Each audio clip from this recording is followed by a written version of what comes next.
आगे बढ़ाया, गांव गांव में घूमा, जिले जिले में घूमा, पूरे प्रदेश में घूमा। दूसरी तरफ हम इस बंधन में पार्टी नेतृत्व से बड़ा तो कुछ है नहीं।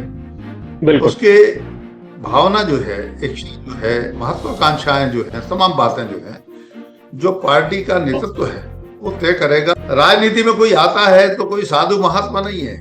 आपको क्या लगता है कि इस दूसरी सूची में कौन सी विधानसभा सीट हो सकती हैं? खासतौर पर मैं आपकी विधानसभा सीट जानना चाहूंगा जहां से आप लगातार जीतते रहे हैं। आपको लग रहा है कि बीजेपी एक बार फिर से आपको मौका देगी? पार्टी आदेश करेगी। जैसा मैंने प्रारंभ से ही, पार्टी सर्वोच्च है, पार्टी ही हमारी एक प्रकार से माँ है। नमस्कार, मैं हूं आपके साथ अभिषेक शर्मा और आप देख रहे हैं एमपी तक। एमपी तक पर आज हमारे साथ जो मेहमान मौजूद हैं वो मध्य प्रदेश की राजनीति का सबसे चर्चित चेहरा हैं।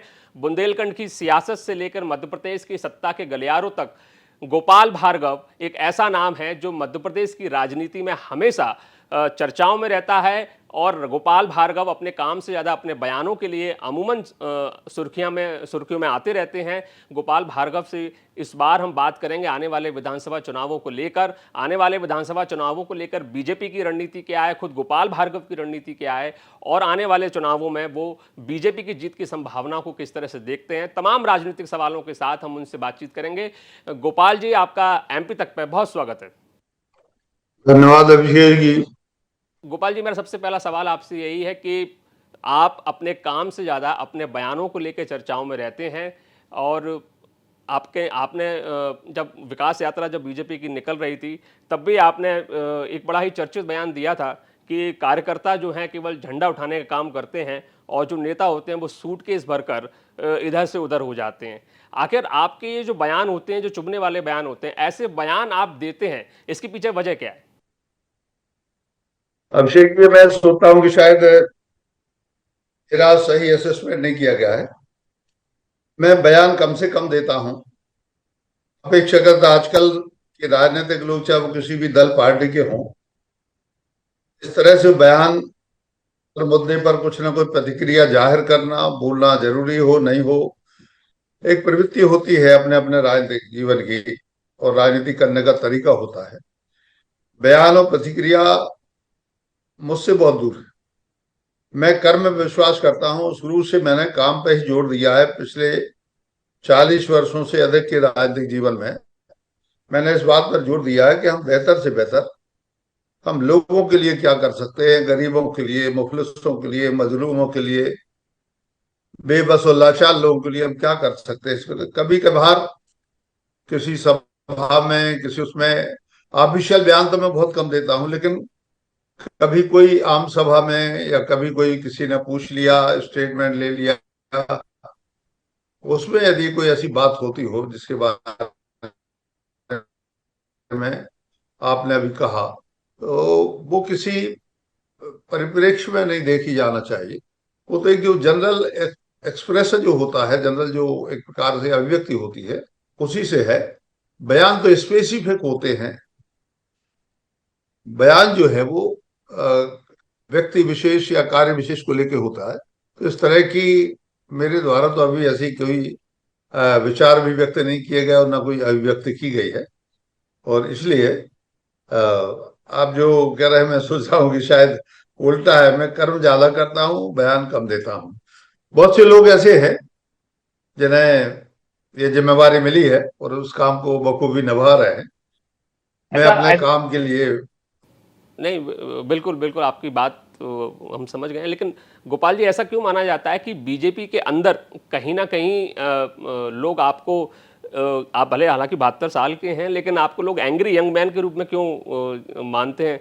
ऐसा है क्या कि बीजेपी के अंदर आप किन्हीं चीज़ों को लेकर नाराज हैं? नाराज हूँ। एक बार गाना था, 2 लाइन उसकी बताता हूँ। जी बिल्कुल। उससे नाराज नहीं जिंदगी हैरान हूं मैं, तेरे मासूम सवालों से परेशान हूं मैं। वो सवाल जब दिमाग को कचोटते हैं तो कभी कभी अभिव्यक्ति होती है, इससे अधिक कुछ भी नहीं। ये बहुत अच्छी बात है कि हर पार्टी के अंदर एक आंतरिक लोकतंत्र होना चाहिए अपनी बात कहने का। और मुझे पूरी उम्मीद है कि बीजेपी के अंदर ये आंतरिक लोकतंत्र आप महसूस करते होंगे, तो जब कभी आपको ऐसे सवाल कचोटते हैं तो अपनी अभिव्यक्ति आप सामने रखते हैं। तो आज क्यों ना एमपी तक के इस प्लेटफॉर्म पर बता दिए जाए वो कौन से चुभने वाले सवाल हैं जो आपके दिल में कचोटते रहते हैं। कोई सवाल नहीं, कोई प्रश्न ऐसा।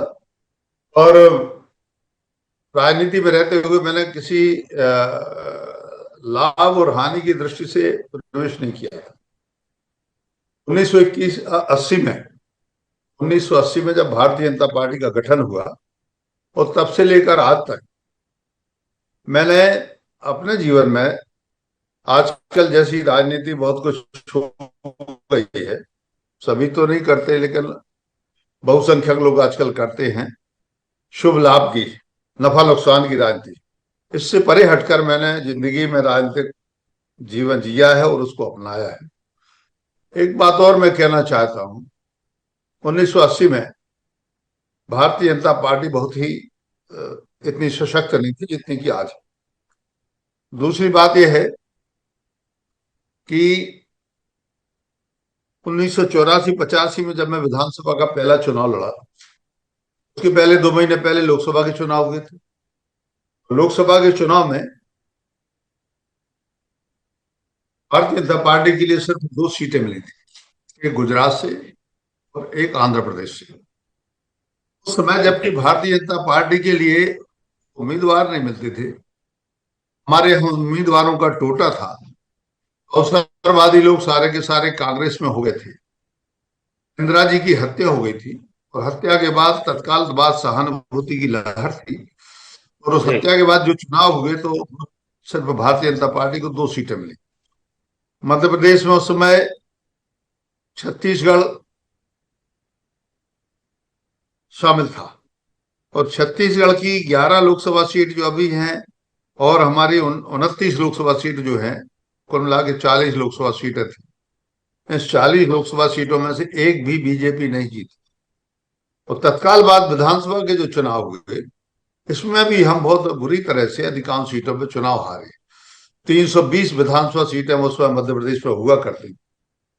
पार्टी ने मुझसे कहा, आदेश दिया, मैंने उनसे कहा कि बहुत खिलाफ लहर है और विपरीत माहौल है, कोई आदमी झंडे लगाने के लिए तैयार नहीं है, बैनर लगाने के, बैनर तो होते ही नहीं थे उस समय, होर्डिंग वगैरह चलते नहीं थे, वो युग अलग था, तो उसके लिए तैयार नहीं थे लोग। तो ठाकरे जी ने कहा, नहीं तुम्हें चुनाव लड़ना है, अभी तुम पढ़ के आए हो, यूनिवर्सिटी से आए हो, तुम अपने गड़ाकुटा, जो मेरा होम टाउन नगर नगर है गड़ाकुटा, नगर पालिका का अध्यक्ष था मैं उसमें, विरोध अध्यक्ष था नगर पालिका का। उस जी। समय मैंने उनसे कहा कि वैसे माहौल में, जबकि लोकसभा चुनाव में हम इस विधानसभा के सेगमेंट से, जिससे हम अभी विधायक हैं, इतने पिछले हैं रहली विधानसभा से, तो मैंने कहा ये तो एक प्रकार से आग में कूदना है। तो उन्होंने कहा, नौजवान हो, युवा हो, और आप संघर्ष करो, एक बार यदि नहीं भी जीतोगे तब भी, ऐसे बुरे वक्त में, ऐसे पार्टी के खिलाफ जबकि वातावरण था, तो मैं चुनाव लड़ा, जनादेश मिला, लोगों का आशीर्वाद मिला, लोगों का प्रेम मिला, विश्वास मिला, और बहुत अच्छे मतों से मैं उस समय विधायक चुना गया। तो मैं कहता हूं कि आज की जो हमारी पीढ़ी है उसमें और पुरानी पीढ़ी, अंतर यह है कि आज की पीढ़ी हवा देख के चलती है, हम विपरीत हवा में तैरने वाले लोग हैं, हम नदी की उल्टी धारा में तैरने वाले लोग हैं। हमें याद नहीं कि 20 साल हम अपोजिशन में राजनीति करते रहे।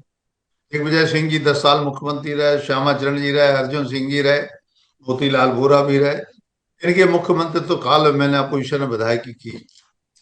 लेकिन कभी भी मैं किसी भी मुझसे कहा भी गया कई बार कि कांग्रेस में आ जाओ तो तुम्हारा भविष्य बन जाएगा, मंत्री बना देंगे, ये करेंगे वो करेंगे। मैंने कहा मैं नियमों का, सिद्धांतों का, उसूलों का मैं पक्का आदमी हूं। और उस समय मुझे ये लग रहा था कि भगवान ने शायद मुझे अपोजिशन के लिए ही पैदा किया है, मैं कभी सरकार में नहीं आ पाऊंगा। और गोपाल जी, बड़ी बात आप अपने बयान में कह रहे हैं कि कांग्रेस की तरफ से आपको ऑफर मिला था कि आप आ जाइए, कांग्रेस पार्टी में आ जाइए, बीजेपी छोड़ के आपको मंत्री बना देंगे। कब ये ऑफर आपके पास आया, किस बड़े नेता ने आपको ये ऑफर दिया? ये एक तो इनको हम आज हमारे बीच में नहीं है, विद्याचरणी शुक्ला। विद्या जी भैया जो थे, जी उस समय छत्तीसगढ़ और मध्य प्रदेश एक ही था। जी हमारे यहाँ पथरिया बाजू में, वहाँ दद्दा जी हैं, अब तो शांत हो गए काफी पहले। वो जी उनके बिल्कुल। गुरु थे, तो दद्दा जी को बहुत मानते थे।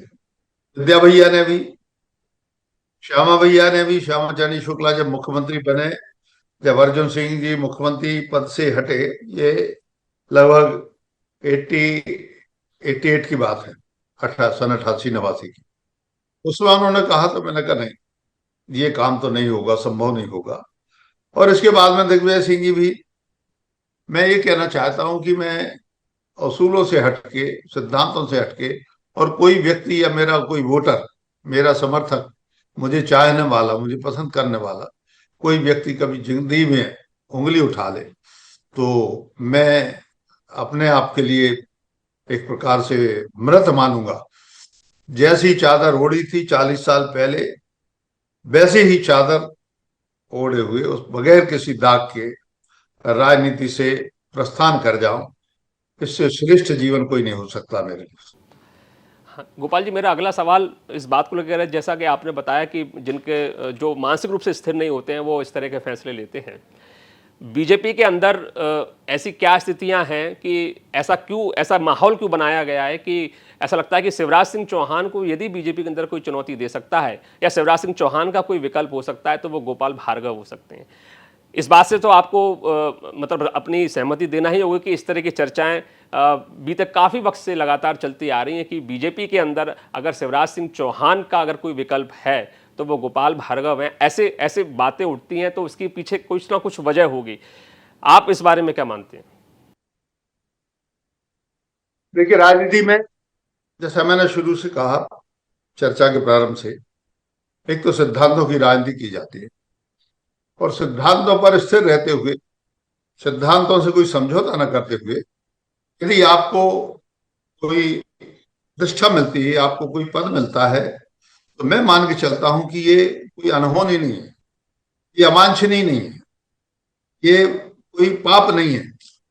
राजनीति में 40 वर्षों से अधिक जीवन बिताते हुए, इस यात्रा जो जीवन की लगभग 2/3 से ज्यादा यात्रा हुई जीवन की, राजनीतिक क्षेत्र में पूरी जवानी, पूरा युवावस्था जितनी भी थी, और आज मैं 70 वर्ष का हो गया, तो मैंने लगभग 25 वर्ष की राजनीति आयु से मैंने राजनीति शुरू की थी। लगभग 45 वर्ष हो गए यदि मेरे नगर पालिका अध्यक्ष के कार्यकाल को जोड़ दिया जाए। तो इतना कार्यकाल किसी व्यक्ति का जब होता है, तो स्वाभाविक रूप से लोग कहते हैं, क्षेत्र के लोग भी कहते हैं, जो विधायक होता है उसे कहते हैं 2 बार जीत गए, 3 बार जीत गए, मंत्री बन जाना चाहिए कुछ। अनेकों बार लोगों का अभिव्यक्ति होती है, एक्सप्रेशन, अपेक्षा होती है। वही बात जब होती है, उसके लिए कोई चाहत नहीं, कोई जिद नहीं, कोई अपेक्षा नहीं, कोई इसके पीछे कोई लाभिंग नहीं, कोई जिसको आजकल जो बोलते नहीं, लाभिंग, इधर से उधर, उधर से इधर जा रहे हैं, दिल्ली भी जा रहे हैं। आप सुन के आश्चर्य करेंगे, मैं पहला राजनीतिक व्यक्ति शायद हिंदुस्तान में, इतने सालों से मंत्री हूँ, विधायक हूँ, सारी बातें हैं, लेकिन मैं जैसे अभी हमारी सरकार बनी उसके बाद में सिर्फ 2 बार दिल्ली गया हूँ, सिर्फ 2 बार। वो भी मैं जी अपने विभाग के पीडब्ल्यूडी के कामों के लिए, गडकरी जी से मिलने के लिए, चूंकि वे हमारे इस विभाग के भारत सरकार में मंत्री हैं, उनसे मिलने के लिए मैं सिर्फ 2 बार गया, वो शासकीय काम से। इसके अलावा कोई राजनीति, कोई शिकवा शिकायत, कोई लॉबिंग, कोई किसी नेता की, जो आजकल चलता है शिकायत करना, भले ही कुछ हो, लेकिन मैं इस बारे में, मन में पार्टी तय करती है, पार्टी के स्रोत हैं, उसकी जानकारियां हैं। लेकिन जहां तक वरिष्ठता की बात है, ये बात स्वाभाविक है कि मध्य प्रदेश की राजनीति में मैं पटवा जी, जोशी जी, और हमारे जो जी इतने वरिष्ठ नेता रहे, गौर जी भी कहूँ, विक्रम वर्मा भी कहूँ, उनसे थोड़ा सा जूनियर हूँ। वर्तमान में जो हमारी पीढ़ी है, राजनीतिक पीढ़ी, जिसमें हमारे मुख्यमंत्री जी भी हैं, हमारे केंद्रीय मंत्री हैं, बहुत से लोग हैं, इन सब से मैं थोड़ा सीनियर हूँ।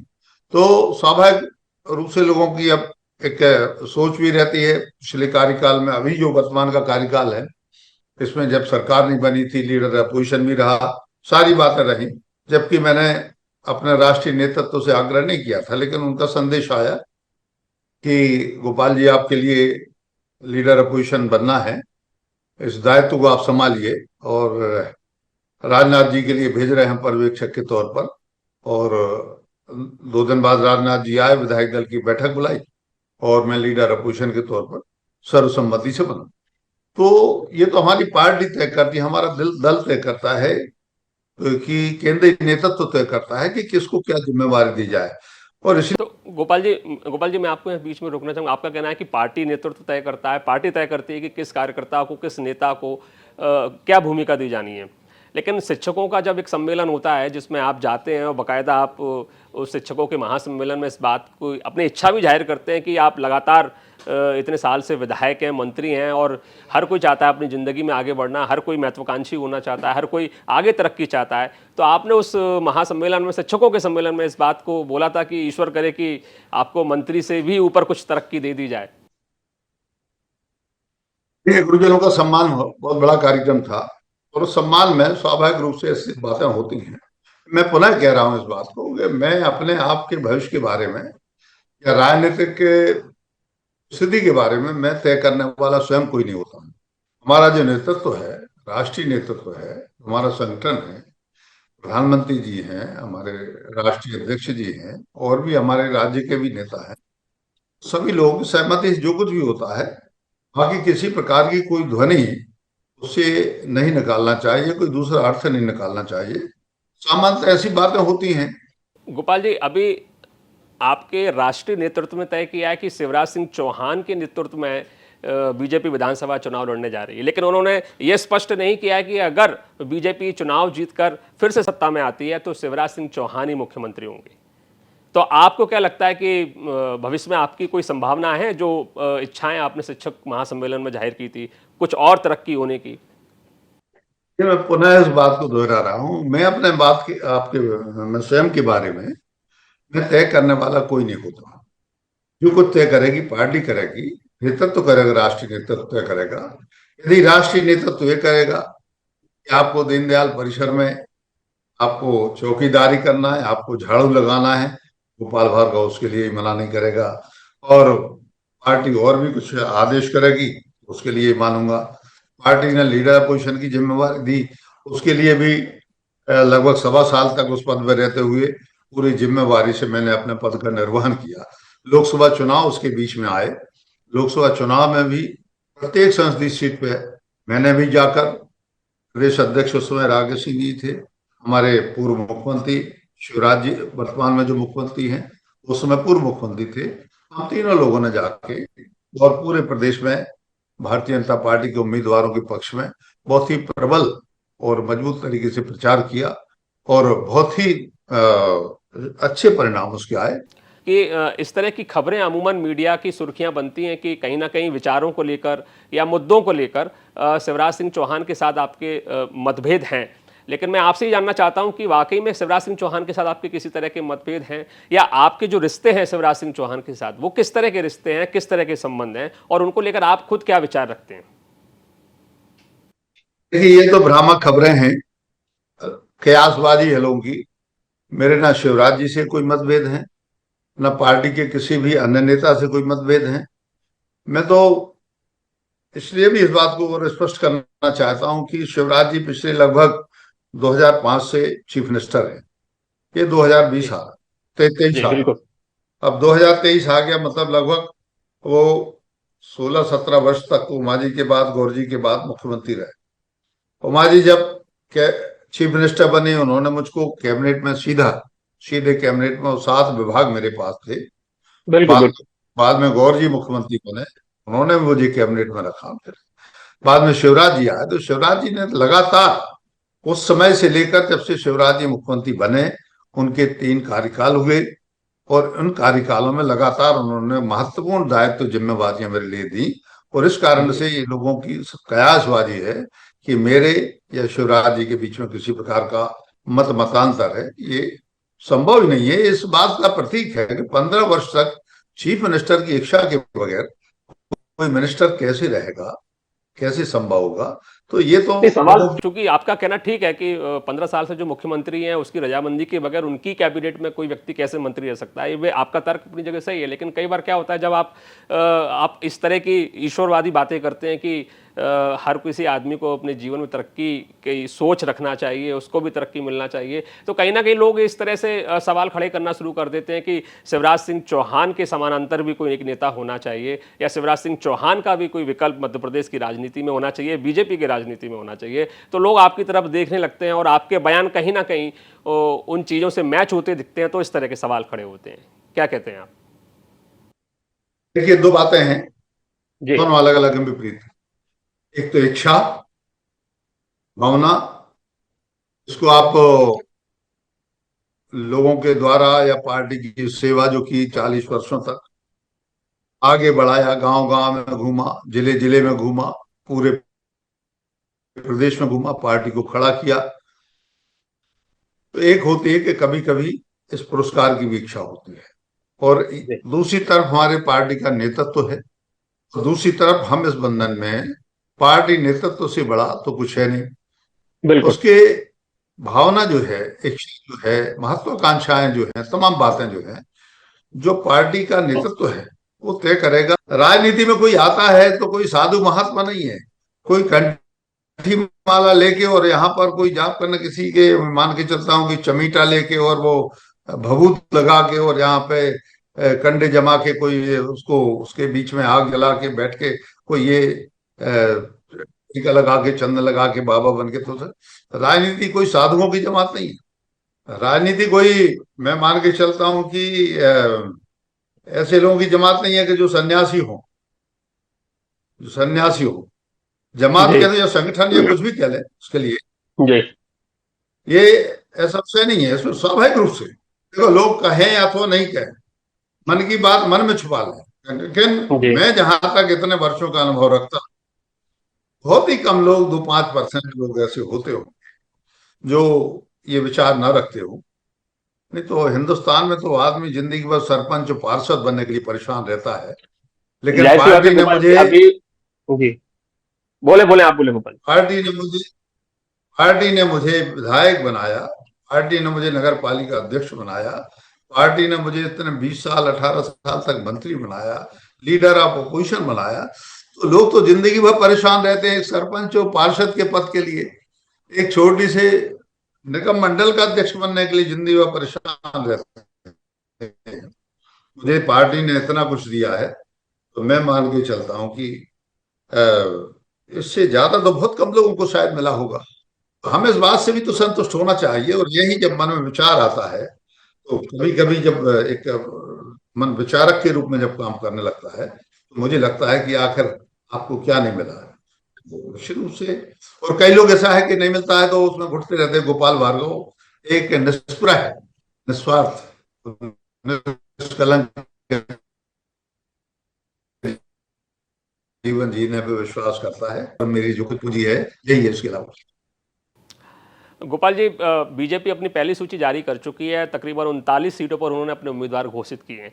अब बीजेपी की दूसरी सूची के आने का बहुत जोरों से उसका इंतजार हो रहा है। आपको क्या लगता है कि इस दूसरी सूची में कौन सी विधानसभा सीट हो सकती हैं? खासतौर पर मैं आपकी विधानसभा सीट जानना चाहूँगा, जहाँ से आप लगातार जीतते रहे हैं। आपको लग रहा है कि बीजेपी एक बार फिर से आपको मौका देगी? पार्टी आदेश करेगी। जैसा मैंने प्रारंभ से ही, पार्टी सर्वोच्च है। पार्टी ही हमारी एक प्रकार से माँ है, इसके हम सभी, चाहे मैं हूं, चाहे हमारे अन्य विधायक साथी हों, सांसद हों, मंत्री हों, मुख्यमंत्री हों, कोई भी हो, अगर ये भारतीय जनता पार्टी एक वृक्ष है, ऐसे टूट जाएंगे तो ऐसा एक पत्ता पेड़ से टूट जाता है, नीचे गिरता है तो उस पत्ते का कोई महत्व नहीं होता, सूख जाता है, खत्म हो जाता है, नष्ट हो जाता है। इसी तरह से हम पत्ते जैसे लगे हुए हैं। पार्टी हमारा वृक्ष है, पार्टी के साथ हम जुड़े हुए हैं। पार्टी जो सेवा करना चाहेगी, मैंने पूर्व में भी कहा, पार्टी चाहेगी, हमारा दल चाहेगा, हमारा नेतृत्व चाहेगा, गोपाल भार्गव चुनाव लड़ो। आप 80 से विधायक, 85 से विधायक, आप लगातार पार्टी के लिए काम कर रहे हैं। ऐसे समय जबकि लोग सामने नहीं आते थे, झंडे नहीं लगाते थे, पोस्टर बैनर नहीं लगाते थे, कैंडिडेट नहीं मिलते थे, मुझे तो कहते हुए उस समय वक्त जब याद आता है, सागर में हमें उम्मीदवार ढूंढना पड़ा सागर विधानसभा सीट के लिए। तो मेरा एक वो साथी था विनोद तिवारी, मैंने उनके लिए सागर विधानसभा सीट से चुनाव लड़वाया। और हर बार हमारी जमानत जब्त होती थी वहां। राणा अजय जब चुनाव लड़े तब भी जमानत जब्त हुई, कामता तिवारी जब चुनाव लड़े सागर से जमानत जब्त हुई। और हमारे विनोद तिवारी भी, और कुल 15,000 वोट मिले थे सागर विधानसभा क्षेत्र से, शहर से। तो मैं मान के चलता हूं कि ऐसे बुरे समय में सारे लोग जब एक साथ में रहे, एक साथ एक रहे और संघर्ष करते रहे, धार बहुत तेजी के साथ में कांग्रेस के पक्ष में थी, उल्टी धार में हम लोग तैरते रहे, उस समय हम लोगों का ईमान कभी डिगा नहीं। तो फिर आज के समय तो प्रश्न ही पैदा नहीं होता, पार्टी तो टिकट देगी। क्या लगता है गोपाल जी, बीजेपी अपनी, जी जी, क्या लगता है गोपाल जी, बीजेपी अपनी दूसरी सूची कब तक जारी कर सकती है? दूसरी सूची कब तक लोगों के सामने आ सकती है? भाई साहब, अभिषेक जी, ये संगठन का विषय है। वास्तव में बिल्कुल मैंने कहा नहीं, मैं दिल्ली इन दिनों में 2 बार गया, और जिसको जी, ये सब बताया। पद चाहिए होते हैं उनका फ्रीक्वेंटली लगातार आप देखते होंगे, कांग्रेस में और ज्यादा होता है बार बार। जब तक दिल्ली नहीं जाते लोग कांग्रेस के, तो मैंने देखा जब कांग्रेस की सरकार थी, सप्ताह में 1-2 बार दिल्ली जाने होता था। मध्य प्रदेश भवन में जगह नहीं मिलती थी, कहीं कहीं जगह नहीं मिलती थी। पता चला कि उस समय हमारा भवन पुराना था, अभी जो है छोड़ दिया, जो अभी तो नया भवन बन गया है। लेकिन जिस भवन में, मध्य प्रदेश भवन में, और एक दूसरा हमारा मध्यांचल था जो कि छत्तीसगढ़ के पास चला गया। तो मैंने देखा जब जी। कांग्रेस की सरकार थी तो उस समय किसी को पलक नहीं मिलता था हमारे उसमें भवन में। कांग्रेस के समय तो ये कल्चर था। भारतीय जनता पार्टी के समय ये कल्चर बहुत कुछ समाप्त हो गया। तो मैं तो उसी जो आज संस्कृति हमारी नहीं है, क्योंकि सारा सारा नेतृत्व वो हमारी पार्टी तय कर रही हो, इस कारण। गोपाल जी, कांग्रेस की चर्चा हो रही है, कांग्रेस की तरफ से लगातार आरोप लग रहे हैं बीजेपी पर। 18 साल का भ्रष्ट शासन, शिवराज सिंह चौहान के ऊपर वो कई तरह के एलिगेशन लगा रहे हैं। आप किस इनके आरोपों को, कांग्रेस के आरोपों को, कमलनाथ के आरोपों को किस नज़रिए से देखते हैं? उसमें आपकी राय क्या है, ये जरा बताइए। ये कांग्रेस के लिए या कमलनाथ जी के लिए आरोप लगाना, हम्म, ये कांग्रेस के लिए या जी। कमलनाथ जी के लिए आरोप लगाने का सही पूछो तो कोई अधिकार नहीं है। इसलिए अधिकार नहीं है कि ये 15 महीनों की जो उनकी सरकार रही, इसके पहले जी। दिग्विजय सिंह जी की सरकार रही, इसके पहले और भी कांग्रेस की सरकार रही। तो यदि हम चर्चा करें कि केरवा कांड की घटना के बाद से लगातार, जब अर्जुन सिंह जी चीफ मिनिस्टर थे तब से लेके और इन 15 महीनों तक कांग्रेस के क्या क्या इतिहास रहे, इसके बारे में मैं बहुत, जो आपने कहा नहीं थे, मेरी आदत, मेरा स्वभाव बहुत ज्यादा प्रतिक्रिया व्यक्त करने का नहीं है, कटाक्ष करने का नहीं है, क्योंकि जनता सब जानती है। हम बयान जी। नहीं भी दें तब भी जनता के अंदर एक सेंसेशन होता है, एक छठी इंद्री होती है। आप कल्पना करेंगे कि मैंने ऐसे तक चुनाव देखे हैं कि जहां पोलिंग एजेंट नहीं रहे, काउंटिंग एजेंट नहीं रहे, वो उम्मीदवार इतने ज्यादा वोटों से जीते कि दूसरी पार्टियों की जमानतें भी जब्त हो गई। सपोज हमारे सागर में नगर निगम के जब चुनाव हुए तो महापौर एक किन्नर खड़ी हो गई, कमला बुआ। और जब कमला बुआ खड़ी हुई तो आपको उनके ना पोलिंग एजेंट थे, ना काउंटिंग एजेंट थे, कोई नहीं था। लेकिन कमला बुआ इतनी बड़े बहुमत से चुनाव जीती कि कांग्रेस तीसरे नंबर पहुंच गई, भारतीय जनता पार्टी भी लगभग 60,000 वोट से पीछे पहुंची, और कमला बुआ चुनाव जीत गई। अब आप कल्पना करो कि ये क्या, ये छठी इंद्री तो है लोगों की। उनको लगता है कि ये किन्नर है, इसके परिवार में कोई नहीं है, खाने पीने वाला कोई नहीं है, भ्रष्टाचार करके क्या करेगी, ये पारदर्शी प्रशासन देगी, सारी बातें। मैंने अनेकों चुनाव देखे हैं। मैंने सन 71 का भी देखा, 77 का इमरजेंसी के बाद का भी देखा, फिर हमारी 2.5 साल में सरकार चली गई केंद्र की, राज्यों की चली गई, वो भी मैंने देखा। 80 का भी चुनाव देखा, फिर ये 84 का लोकसभा देखा, 85 के विधानसभा चुनाव देखे। और उसके बाद लगातार जब मैं पूरी यात्रा अपनी राजनीति की, ये विधानसभा चुनाव अपने सदस्य के तौर पर कर रहा हूँ, तो ये भी देखा मैंने सारी की सारी। तो ये एक वक्त आता है, तो हर पार्टी का आता है वक्त। तो आप बीजेपी की जीत की संभावनाओं को किस नजरिए से देख रहे हैं? आपको क्या लग रहा है बीजेपी इस विधानसभा चुनाव में कितनी सीटों के साथ सत्ता में वापसी कर सकती है? ये भारतीय जनता पार्टी का संगठन, हमारी नीतियां, हमारे सिद्धांत, हमारा नेतृत्व, और अभी पिछले 3-4 महीने में जो जोर पकड़ा है हमारा एक सामाजिक न्याय की योजनाओं के बारे में, जो हमने, चाहे वो लाडली बहना की हो, जी।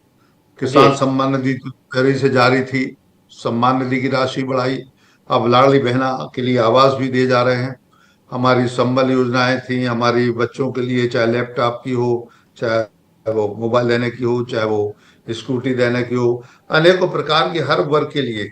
अब चाहे शिक्षा कर्मी हो, चाहे वो स्कूल के शिक्षक हो, चाहे वो हमारे ग्राम पंचायतों के सचिव हों, रोजगार सहायक हों, आंगनबाड़ी कार्यकर्ता हों, आशा कार्यकर्ता हों, ऊषा कार्यकर्ता हों, और तो और रसोई बनाने वाली महिलाओं तक के लिए, सभी की जैसी इच्छा थी उनकी आवश्यकता के अनुसार सरकार ने अनेकों प्रकार के सामाजिक न्याय के जो लाभ हैं, जिसके लोग अधिकारी थे। कितनी कितनी सीटें बीजेपी बीजेपी कितनी सीटें, आपका दावा क्या है, बीजेपी कितनी सीटें जीत कर सत्ता में वापसी कर सकती है? वर्तमान माहौल और जिस प्रकार का मेरा अनुभव है, 150 से ज्यादा सीटें भारतीय जनता पार्टी। 150 से ज्यादा, 150 से ज्यादा आप दावा कर रहे हैं कि भारतीय जनता पार्टी इस विधानसभा चुनाव में मध्य प्रदेश में 150 से ज्यादा सीटें लेकर सत्ता में वापसी कर सकती है। सत्ता में वापसी के बाद, चुनाव जीतने के बाद, यदि पार्टी नेतृत्व तय करता है कि शिवराज सिंह चौहान को फिर से मुख्यमंत्री बनाया जाता है, तो क्या आपकी रजामंदी, क्या आपकी सहमति और क्या आपकी खुशी पार्टी नेतृत्व के इस निर्णय के साथ रहेगी? देखिए, काल्पनिक प्रश्न है, इनके बारे में मैं अभी क्या कह सकता हूँ। ये सब काल्पनिक प्रश्न है, लेकिन आपकी इस शुभकामना के लिए आपको धन्यवाद देता हूँ। आप शिवराज सिंह चौहान के सवाल पर जवाब देने से बच रहे हैं गोपाल जी। जवाब देने से नहीं बच रहा, ये प्रश्न जो है हाइपोथेटिक है, काल्पनिक है, और हम इसलिए मैं काल्पनिक प्रश्नों का मैं कोई उत्तर नहीं खोज पाता हूँ। आपके बेटे अभिषेक भार्गव, काफ़ी चर्चा है कि राजनीति में उनको भी आप लाना चाहते हैं, या पिछले चुनाव में तो आप टिकट ही उनके लिए मांग रहे थे। इस बार क्या लगता है आपको, पार्टी मौका देगी? अभिषेक ने टिकट कभी नहीं मांगा, लेकिन एक बात जरूर है कि जब 2003 में हमारी जब मुख्यमंत्री बनी, उन्होंने मुझे मंत्रिमंडल में लिया, तो उस समय से, चूंकि मंत्रिमंडल छोटा था, मेरे पास पास में विभाग ज्यादा थे, कृषि था, सहकारिता था, राजस्व था, और भी छोटे छोटे 3-4 विभाग थे, ऐसे 7-8 विभाग थे मेरे पास में। 5 जिलों का मैं प्रभारी मंत्री था, और तभी लोकसभा चुनाव आ गए 2004 में। तो जो क्षेत्र के अंदर एक प्रकार से वैक्यूम पैदा हो जाता है प्रतिनिधि ना होने से, कि हम यहाँ दौरे कर रहे हैं, वहां दौरे कर रहे हैं, प्रभार के जिले में भी जा रहे हैं, फिर जो लोकसभा के उम्मीदवार थे, जैसे हमारे यहाँ पुष्पमरिया जी भी थे, हमारे चंद्रभान सिंह जी, सबको जिताना कोशिश कर रहे हैं। तो उस दौरान जो खालीपन लोगों को महसूस नहीं हो, तो इस कारण से मैंने अभिषेक से कहा था, तभी पढ़ के आया था, कॉलेज से पढ़ के आया था, तो मैंने उससे कहा था कि बेटा तुम जरा, हमारे जो लोग आते हैं, कोई बीमार है, कोई मुफलिस है, बदहाल है, कोई लाचार है, बेहोश है, तो ऐसे व्यक्ति की थोड़ी चिंता करना घर पर रह के, जैसे लोग आते हैं, तो ये तो मुझे तुम फोन कर देना, और या फिर मैं पूछ लूंगा तुमसे आदमी के लिए, क्योंकि उस समय ये मोबाइल का ज्यादा प्रचलन नहीं था, बहुत कम प्रचलन हुआ था, तो उस समय मैंने कहा लोगों को नंबर नहीं मालूम रहते, तो तब से उसकी राजनीति में प्रवेश हुआ उसका। तो ये पूरे 20 वर्ष होने को है। 2003 में उसने मेरा सहयोग शुरू किया, और 2023 में, जो ये साल आ रहा है, 20 साल हो गए पूरे के पूरे, लगातार मेरे कदमों से कदम मिला के, और वह लगातार मेरा सहयोग कर रहा है, पार्टी का काम कर रहा है। आप देख रहे हैं संगठन की जितनी क्षमता और शक्ति, क्योंकि मेरा पुत्र है इस कारण से मैं उसकी प्रशंसा नहीं कर रहा, लेकिन जो लोग उससे परिचित हैं, वो संगठन के लोग भी, यदि जो लोग ईमानदारी से उससे परिचित हैं, मैं कहना चाहता हूं कि 20 वर्षों तक कोई व्यक्ति बगैर पद के, बगैर किसी सुविधा के, बगैर किसी वेतन के, बगैर उसके पार्टी का काम कर रहा है। एक वोट में किसी क्षेत्र में वास्तव में 2 सेवक मिले हैं, तो मेरे विधानसभा क्षेत्र में रहली में लोगों के लिए एक वोट डालने में उसको 2 बराबर के सेवक मिले हैं, जो उसकी सेवा कर रहे हैं। ये सौभाग्य मिला मेरे क्षेत्र के लोगों के लिए, और लोगों का आशीर्वाद मिला हम सब। तो कहीं ना कहीं आपकी एक महत्वाकांक्षा है कि अभिषेक भार्गव को पार्टी मौका दे, या तो इस विधानसभा चुनाव में या फिर अगले। रिजर्व करता हूं तो स्वाभाविक पार्टी आकलन कर ले, असेसमेंट तो पार्टी हर चीज का करवाती है, सर्वे करवाती है, सारी बातें करवाती है। यदि वो ये समझे कि ये लड़का लायक है, काबिल है, अनुशासित है, सुसंस्कृत है, राजनीतिक सारी प्रकार की जानकारियां जो हैं और तरीके जो हैं उसको आते हैं, यदि पार्टी चाहे तो निश्चित रूप से उसको पार्टी प्रकार से पुरस्कृत कर सकती है या फिर उसको आगे बढ़ा सकती है, क्योंकि हमें आगे आगे पीढ़ी को तो आगे ही बढ़ाना पड़ेगा, स्वाभाविक। गोपाल जी, आपके बारे में कहा जाता है कि चूंकि आप इतने लंबे समय से विधायक हैं, रहेली विधानसभा क्षेत्र में हमने ऐसी खबरें सुनी है कि लोग ही कह देते हैं कि आपको चुनाव प्रचार करने की क्या ज़रूरत है, हम खुद ही आपको वोट दे जाएंगे। बताते हैं कि आपने मतलब चुनाव प्रचार करने की नौबत ही नहीं आती, उससे पहले ही आपकी जीत की सुनिश्चितता हो जाती है आपके विधानसभा क्षेत्र में। तो ऐसी स्थिति में आपको क्यों लगता है कि अभिषेक भार्गव के रूप में आपको एक सहयोगी की ज़रूरत है? जनता तो आपको वैसे ही जिता रही है। ये बात सही है कि ईश्वर कृपा से 5 साल काम करते हैं, बहुत ही ईमानदारी और लगन के साथ काम करते, निष्ठा के साथ। और लोगों का जो कर्ज है, ऋण है, पार्टी का जो ऋण है, उसको चुकाने की कोशिश करते हैं। कभी कभी तो रात के 2 बज जाते हैं, 3 तक बज जाते हैं, लेकिन मुझे स्मरण नहीं कि मैं 40 सालों में कभी 1 बजे रात के पहले सोया हूं। तो लगातार ये सारी सारी परिस्थितियां जो हम सब परिवार के लोग करते हैं मिलके, और सेवा शब्द जो है आजकल राजनीतिक लोगों के लिए मुझे लगता है कि थोड़ा सा ऐसा हो गया कि कोई भी कहता है कि राजनीति में क्यों आना चाहते, तो जवाब होता है सेवा करने के लिए, सेवा करना, सेवा करना। मैं कोई घमंड की बात नहीं कर रहा हूँ, अभिमान की बात नहीं कर रहा हूँ, मैं अपने आप के लिए भी कोई अपनी पीठ नहीं ठोक रहा हूँ। लेकिन सेवा का काम यदि देखना हो तो कोई भी हिंदुस्तान का आदमी, इस प्रदेश का आदमी मेरे क्षेत्र में 1 आध सप्ताह रह के देख ले तो उसको अनुमान हो जाएगा कि वास्तव में सेवा क्या होती है और लोगों की मदद क्या होती, सहायता, चाहे बीमार हो, मुफलिस हो, गरीब हो, गरीब कन्या हो, उसकी शादी हो, शादी नहीं हो रही हो, परिवार कर्जदार हो रहा हो, तमाम बातें, विकास के काम तो होते ही हैं, सड़कें हैं, पुल पुलियां हैं, स्कूल, जनता यदि आपको इतना प्यार करती, इतनी मोहब्बत करती, मतलब इसमें कोई शक नहीं है कि आप लगातार जीत रहे हैं अपनी विधानसभा क्षेत्र से। लेकिन एक चीज़ आपको थोड़ा ये चीज़ चुभती नहीं है कि जहां एक तरफ आप कभी 1.25 लाख वोटों से जीता करते थे, धीरे धीरे घटते घटते आप लास्ट चुनाव में देखेंगे तो 22-23 हज़ार के आसपास वोटों से आपको जीत मिली थी। तो ये जो आपकी जीत का जो अंतर है, ये जो घटा है, उसको आप उसकी वजह क्या मानते हैं? क्योंकि एक तरफ तो जनता आपको कहती है कि आपको प्रचार करने की जरूरत नहीं है, और दूसरी तरफ आपको आपकी जीत का जो अंतर है वो घटता हुआ दिखाई देता है। जीत का एकमात्र कारण जातिवाद। हमारा क्षेत्र, मेरा रहली विधानसभा क्षेत्र, सागर जिला, पूरा बुंदेलखंड, बाकी अंचलों में भी है, विंध्य में भी है काफी, ग्वालियर चंबल संभाग में भी, और हमारे बुंदेलखंड में जातियों के ऊपर डिपेंड करता है कि कौन सी जाति के उम्मीदवार हैं। जी। स्वाभाविक रूप से जब 2 या 3 जातियां किसी व्यक्ति के विरुद्ध लामबंद हो जाती हैं तो उसकी वोटों की संख्या बढ़ जाती है। लेकिन मुझे के बताते हुए खुशी है कि अपने 8 चुनाव में कभी भी मुझे 60% से कम वोट नहीं मिला। जी। मेरे अपोजिशन में कोई भी लड़ा हो, कोई भी लड़ा हो, लेकिन मुझे कभी 60% से कम वोट नहीं मिला। और यही मेरे लिए सौभाग्य की बात है कि मैं अल्पसंख्यक जाति के आधार पर, यदि मैं माइनॉरिटी में हूं, मेरी जाति जो है, अभिषेक जी, जी। अभिषेक जी, आप। जी। जी, आवाज आ रही है, आप बोले बोले, आवाज आ रही है आपकी। हाँ, जो आपने प्रश्न किया जी। कि ये वोट कम क्यों होते हैं, तो मैंने आपको यही बताया कि हमारा चुनाव जो है पूरे बुंदेलखंड में, और भी है, बघेलखंड भी है, रीवा जी। संभाग है, ग्वालियर चंबल संभाग है, इन संभागों में भी ये प्रवृत्ति है, लोग कितनी मदद करें, सेवक हों, अच्छे हों, काम करते हों, ईमानदारी, लगन से, निष्ठा से काम करते हों, लेकिन जातिवाद इतना प्रबल है यहाँ पर कि आपका किया हुआ सब कुछ करा धरा, आपकी सब पुण्याई, आपका सब जी।